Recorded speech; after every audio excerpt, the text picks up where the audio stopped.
तो इस क्वेश्चन में कौन सी प्रॉपर्टी यूज करोगे? 1/2 का पावर -2 है, 1/3 का पावर -2 है, एंड देन 1/4 का पावर भी -2 है। यस सर पहले रेसिप्रोकल करना है। हाँ, आपको मालूम है कि सभी का पावर नेगेटिव दिया हुआ है, तो पावर को आपको पहले पॉजिटिव करना पड़ेगा, है ना। और पावर को पॉजिटिव करते समय उसके अंदर जो टर्म लिखी हुई होती है ब्रैकेट में, उसको आप इन्वर्स कर देते हो, रेसिप्रोकल कर देते हो। तो ये हो जाएगा 2 का स्क्वायर प्लस 3 का स्क्वायर प्लस 4 का स्क्वायर। सही है क्या? यस और नो? हाँ, करो इसको सॉल्व। 2 का स्क्वायर आता है, बताओ 4, 3 का स्क्वायर 9, 4 का स्क्वायर 16। स्क्वायर सभी को मालूम होगा, उसी नंबर को उसी नंबर से मल्टीप्लाई करने पे आपको जो टर्म मिलती है वो उसका स्क्वायर होता है। जैसे 2 का स्क्वायर मतलब 2 × 2 4, 3 का स्क्वायर मतलब 3 × 3 9, एंड 4 का स्क्वायर मतलब 4 × 4 16। इस तरह से मैंने इसको सॉल्व कर लिया। 16 + 9 कितने हुए?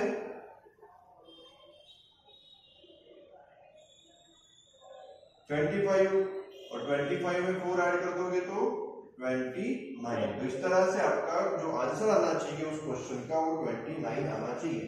समझ में आएगा सभी को? तो इस तरह से आप लोग उस क्वेश्चन 8 को भी कर सकते हो, उसके अंदर जो भी एक्स्ट्रा क्वेश्चन दिए वो भी आप सॉल्व कर पाओगे। उसके बाद क्वेश्चन नंबर 9 भी आपको नहीं समझा है तो क्वेश्चन 9 भी मैं यहाँ पे आपको एक्सप्लेन कर देता हूँ, ठीक है? हाँ बोलो। सर आप प्लीज 8 का सेकंड एक्सप्लेन कीजिए ना, वो नहीं आ रहा है सॉल्व कर। कौन सा? सर 8 क्वेश्चन का सेकंड वन। 8 में से सेकंड भी नहीं आ रहा है?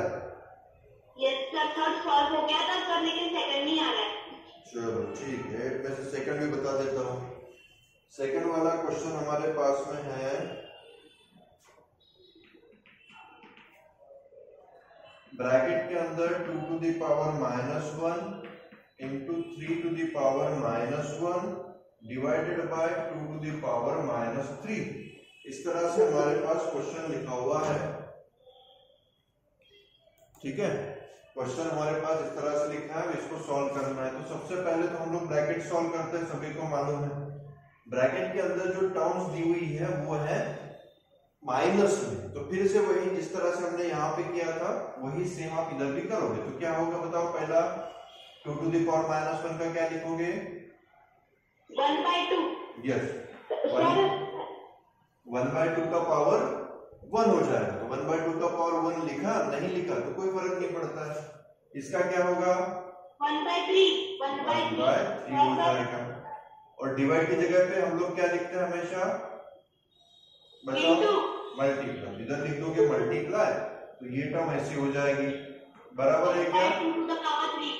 ये बराबर है? सर -3 लेना है। मैंने क्या किया, ये डिवीजन साइन है ना, तो जब भी आपका डिवीजन साइन है उसको हम लोग मल्टीप्लाई में करते समय जो टर्म लिखी होती है उसका रेसिप्रोकल करते हैं, मालूम है सभी को?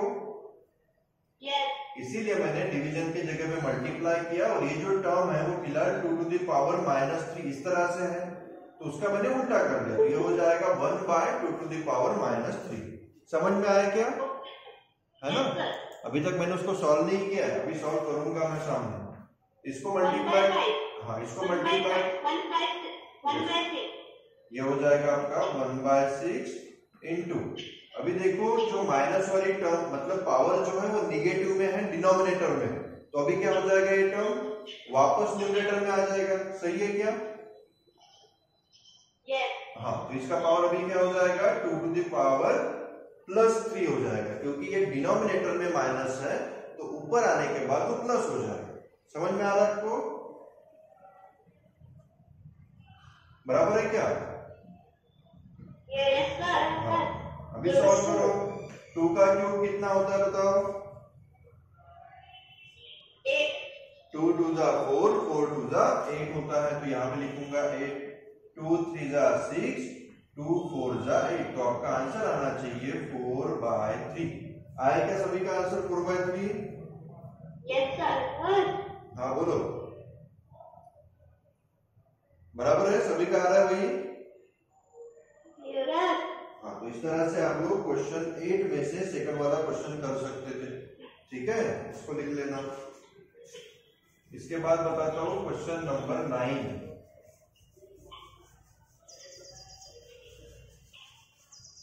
अभी देखेंगे question number 9।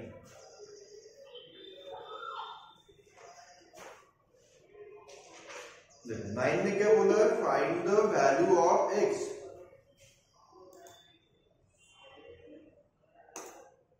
Find the value of x for which, देखो मैं लिख लेता हूं, 5/3 to the power -4, then 5/3 to the power -5 equal to 5/3 to the power 3x। चलो ध्यान दो, आगे क्वेश्चन समझा रहा हूं। हमने यहाँ पे एक्सपोनेंट का लॉ यूज करना है। एक्सपोनेंट के लॉज मैंने आपको बताए थे, a इंटू जैसे a to the power x, ठीक है, यहाँ पे ऐसे लिखता हूं, x to the power a into x to the power b। इसका क्या होता है बताओ, लॉज याद है आपको? x टू द पावर,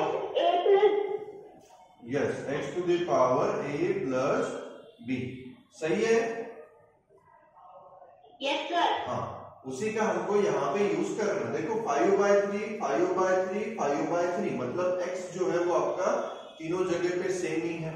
तो ऐसी कंडीशन में जो पावर के एडिशन होंगी वही आपका आंसर होगा। तो मैं यहाँ पे लिख लेता हूँ बाय दिस प्रॉपर्टी। जो प्रॉपर्टी हमने यहाँ पे यूज की वो प्रॉपर्टी मैंने यहाँ पे लिख ली, ठीक है। लॉ ऑफ एक्सपोनेंट मैंने यहाँ पे यूज किया है। तो यहाँ पर क्या हो जाएगा, पावर की एडिशन, मतलब 5/3 टू द पावर -4 प्लस -5, ऐसे आना चाहिए, बराबर है ना? हाँ, तो क्या आएगा इसका आंसर? ये प्लस माइनस माइनस हो गया, तो -1 कितना? 5/3 -9, सही है। यस और सर। देखो ये -9 किसके साथ बराबर दिया उसने? 3x के साथ, है ना? सर लेकिन प्लस माइनस माइनस होता है ना? प्लस माइनस माइनस, और दोनों का साइन अगर माइनस रहेगा तो हम क्या करते हैं? एडिशन करते हैं कि सब्ट्रैक्शन? एडिशन। और इसीलिए मैंने वहां पे एडिशन किया। बड़ा नंबर नेगेटिव है तो आंसर का साइन भी नेगेटिव आएगा।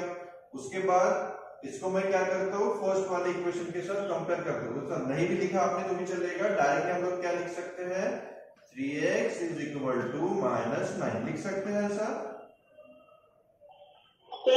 हाँ, क्योंकि देखो ये आंसर में जो न्यूमरेटर अपनी पावर की टर्म आ रही है और यहाँ पे जो आंसर में पावर की टर्म आ रही है वो एक ही होनी चाहिए, सेम होनी चाहिए, और इसीलिए मैं दोनों को इक्वेट करता हूँ। तो x की वैल्यू क्या मिलेगी? -9/3। तो क्या आनी चाहिए? x = -3। तो x की वैल्यू आपकी -3 वहां पर होनी चाहिए। समझ में आएगा आपको क्वेश्चन ये वाला? Yes sir, yes sir. इसी तरह से आपको क्वेश्चन 10th भी सॉल्व करना है। कर पाओगे घर पे? अभी कौन सा क्वेश्चन बताओ आपको? कौन सा क्वेश्चन बताओ? 12th बताओ, ठीक।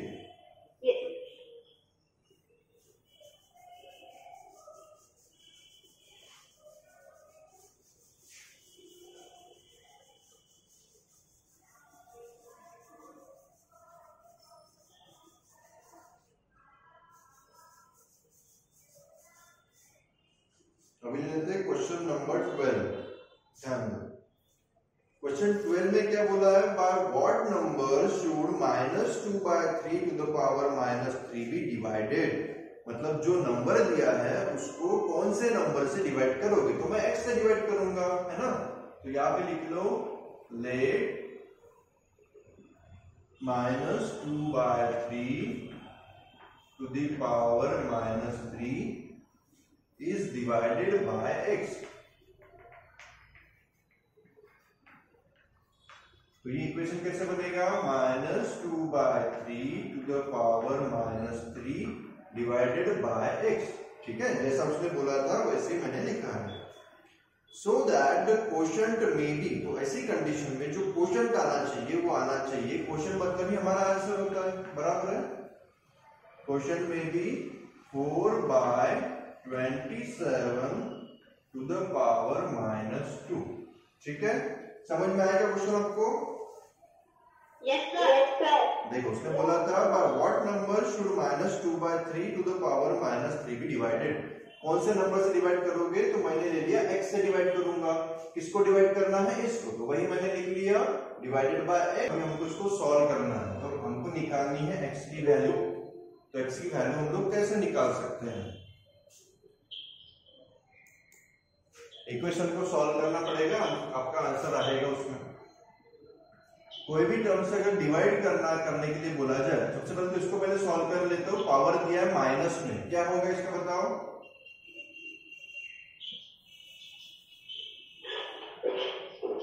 -2/3 का पावर -3 है, क्या होगा? -3/2 to the power 3। Yes, -3/2 to the power 3, मतलब पावर जो है मैंने प्लस में कर दिया और अंदर वाली टर्म जो है वो इनवर्स कर दी। डिवाइड के जगह पे मल्टीप्लाई लिखूंगा तो ये x का क्या हो जाएगा? 1/x, बराबर है ना, इनवर्स हो जाएगा। उसके बाद इस टर्म में क्या आना चाहिए बताओ?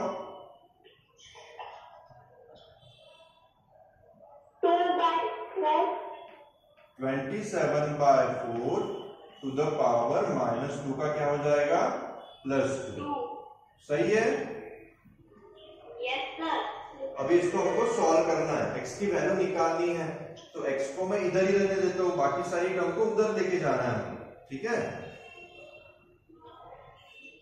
तो इधर क्या बचेगा? 1/x is equal to 27/4 to the power 2। और ये टर्म अगर उधर चली गई तो जो टर्म नीचे है वो उधर जाएगी तो मल्टीप्लाई में चली जाएगी ऊपर। सही है क्या? Yes sir. तो यहाँ पे मल्टीप्लाई में 2/3 और जो पावर है उसका एज इट इज रहेगा, मतलब 3। समझ में आया क्या कैसे किया है? Yes sir. हाँ, अभी इसको सॉल्व करते हैं।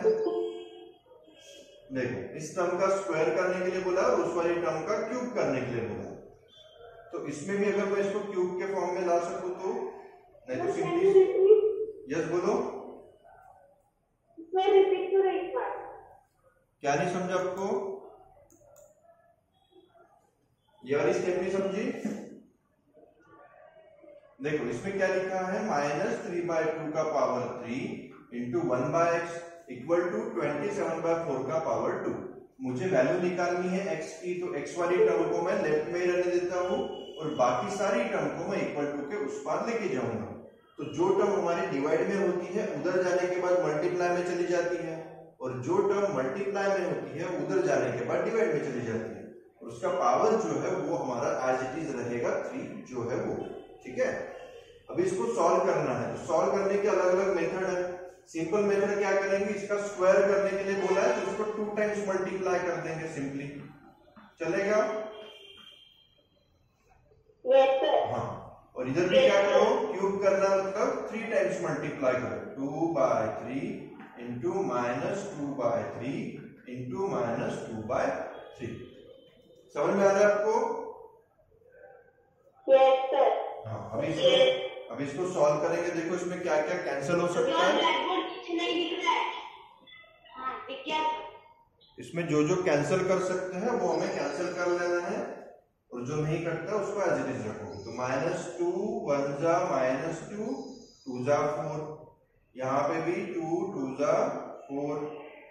ठीक है, और क्या हो रहा है कैंसिल? 9 3 जा 27, 9 3 जा 27।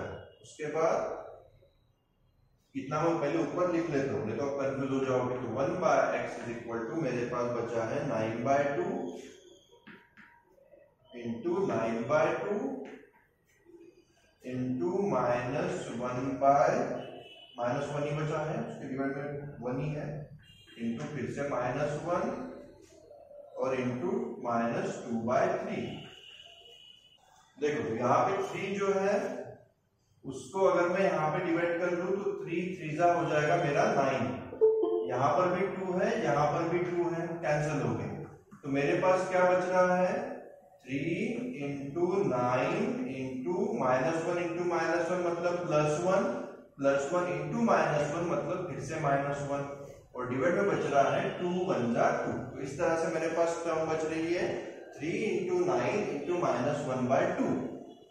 ये वैल्यू 1/x की है, ये चीज पे ध्यान रखना।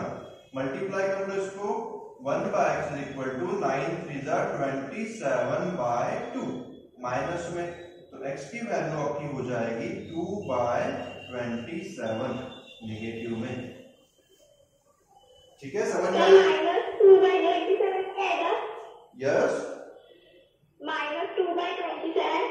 हाँ वही आ रहा है 9 3 जा 27 और 2, बट ये 1/x की वैल्यू है तो x की वैल्यू उसका इनवर्स हो जाएगा, इसीलिए मैंने वहां पे किया -2/27। समझ में आया क्या आपको? Yes yes sir, understood. हाँ यस सर, अंडरस्टूड। हाँ, इसी तरह से आपको इस क्वेश्चन को सॉल्व करना है और उसके जैसे जो भी क्वेश्चंस और दिए हैं आपको वो आप वैसे ही सॉल्व करके लिखोगे। ठीक है? Okay sir.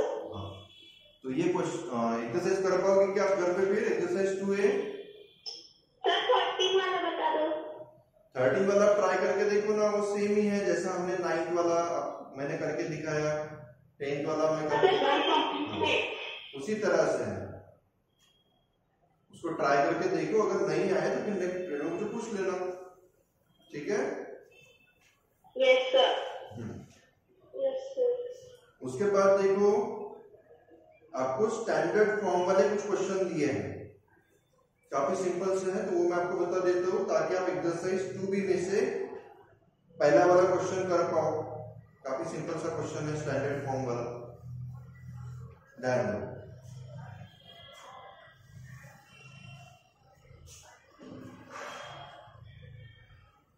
इसने बोला है express each of the following number in standard form. तो किसी भी नंबर को स्टैंडर्ड फॉर्म में कैसे लिखते हैं ये मैं आपको यहाँ पे एक्सप्लेन कर देता हूँ। तो मेरे पास एक नंबर लिखा हुआ है 6872, इसको स्टैंडर्ड फॉर्म में कैसे लिखेंगे? तो ध्यान दो, जब भी आप किसी नंबर को स्टैंडर्ड फॉर्म में लिखना चाहते हो तो वहां पे पॉइंट के लेफ्ट में हमेशा एक ही नंबर होना चाहिए। जैसे मैं यहाँ पे इसको लिख सकता हूँ 6.872, मतलब पॉइंट के लेफ्ट में सिर्फ एक ही नंबर है 6। समझ में आ रहा है आपको? सर ब्लैक बोर्ड में दिख रहा है सर।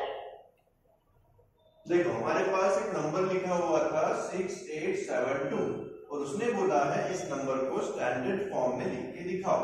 तो स्टैंडर्ड फॉर्म का मतलब क्या होता है ये मैंने आपको बता दिया कि डेसिमल पॉइंट के लेफ्ट में एक ही नंबर होना चाहिए, उसको हम लोग स्टैंडर्ड फॉर्म बोलते हैं। तो मैंने लिख दिया 6.872। यहां तक समझ में आया क्या आपको? Yes sir. हाँ, अभी आप देखो ये दोनों नंबर सेम थोड़ी ना है। यहाँ पे तो 6872 लिखा था और यहाँ पे लिखा है 6.872, दोनों सेम नहीं है। तो दोनों को सेम करने के लिए मुझको क्या करना पड़ेगा? तो पॉइंट पहले यहां पर था, बराबर है क्या? यस और नो? इस नंबर में पॉइंट कहां पे है? सबसे लास्ट में। वो पॉइंट देखो, अगर मैं 6872 लिखता हूं तो इसका मतलब क्या है? 6872.0 ऐसा मीनिंग होता है ना इसका, बराबर है क्या? Yes sir. तो यहां पे मैंने क्या किया, इस पॉइंट को 3 डिजिट पीछे लेके आया है, बराबर है? यस। हाँ, तो जब भी पॉइंट को 3 डिजिट पीछे लेके आओ तो उसका मतलब हो जाएगा 10 to the power 3। क्या हो जाएगा? 10 to the power 3। हाँ, अगर 4 डिजिट पीछे आता तो 10 to the power 4। सही है? मतलब जितने डिजिट आप पॉइंट को पीछे लेके आते हो उतना ही उसका पावर दे देना है। समझ में आया क्या आपको? Yes sir. हाँ, तो आपको इसी तरह से जो क्वेश्चन दिया हुआ है प्रैक्टिस से एक्सरसाइज 2B में से वो क्वेश्चन आप घर पे ट्राई करके देखना। ठीक है? यस। और फिर भी उसमें क्वेश्चन हमको कौन ही सॉल्व करना है ना नोटबुक में? हाँ 2b में से सिर्फ पहला ही करना है, और ये हमारा जो 2a है ये आप पूरे एक दूसरे घर पे करोगे, ठीक है। हर नंबर के लेफ्ट में बस एक ही नंबर बचना चाहिए। हाँ पॉइंट के पहले आपका सिर्फ एक ही नंबर होना चाहिए, जैसे मैंने यहाँ पे लिखा, और जितना पॉइंट जितना डिजिट पीछे आया होगा उतना ही पावर 10 का दे देना। जैसे यहाँ पे 3 डिजिट पीछे आया है इसलिए मैंने 10 का पावर 3 दे दिया। अगर सर एक क्वेश्चन 2b में से आप एक क्वेश्चन एक्सप्लेन कीजिए ना 0 0 वाले, मतलब समझ में आ जाएगा। 2b में से बताओ, देखो 2b वाला एक बता देता हूँ। 0 वाला क्वेश्चन, हाँ ठीक है, 2b में से एक क्वेश्चन बताता हूँ जिससे आपको समझ में आ जाएगा। सर फिर बता दो। फिर बताओ, चलो यस सर फिर बता दीजिए। फिर में लिखा हुआ है 4 6 3 0 0 0 10 टाइम 0 इसके ऊपर, ये हो गया 6 7 8 9 10 1 2 3 4 5 6 7 8 9 10, ठीक है। और इसमें हमको पॉइंट जो है वो लगाना है एक डिजिट के बाद, तो मैं लगा देता हूं यहाँ पे, तो हो जाएगा 4.63, ठीक है। और उसके बाद काफी सारे जीरो है, उतने जीरो लिखने की जरूरत नहीं है वहां पे, क्योंकि पॉइंट के बाद जीरो लिखते भी हो तो उसका कोई मीनिंग नहीं होता है। समझ में आया क्या कोई यहाँ तक? Yes sir. अभी point 10 to the power 9, yes, अभी 10 टू द पावर देना है तो वो थोड़ा सा चेक कर लो पॉइंट कितने डिजिट पीछे सरका है। फिलहाल पॉइंट यहाँ पे है, बराबर है। Yes yes. अभी इसको हम काउंट कर लेते हैं 1 2 3 4 5 6 7 8 9 10 11 12, ये 12 डिजिट पीछे आ 10 to the गए। power 12। समझ में आया क्या आपको? ये जो मेरा पॉइंट है कितने डिजिट पीछे आया गिन के दिखा दो आपको, 1 2 3 4 5 6 7 8 9 10 11 एंड 12, और इसके बाद में यहाँ पे पॉइंट दे रहा हूं इसीलिए मैंने 10 का पावर वहां पे 12 लिख दिया। समझ में आया आपको? Yes sir. तो यस सर। इसी तरह से आपको एक्सरसाइज 2b में से फर्स्ट वाला क्वेश्चन ट्राई करके देखना है, कर पाओगे? Yes sir. Yes sir.